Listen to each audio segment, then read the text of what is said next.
22 апреля, во вторник Светлой Седмицы, Православная Церковь совершает празднование в честь чудесного обретения Иверской иконы Божией Матери на Святой горе Афон.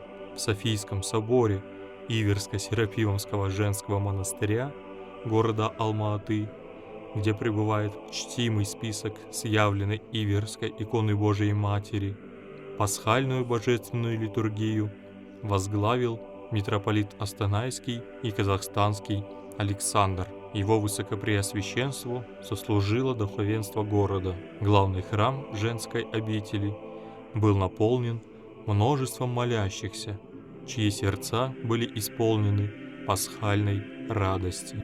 По запричастном стихе иерей Георгий Сидоров огласил пасхальное послание митрополита Астанайского и Казахстанского Александра. В завершении литургии состоялось славление Светлому Христову Воскресению и Пресвятой Богородице, после чего глава митрополитчего округа произнес возглас «Христос воскресе» на разных языках, древних и современных.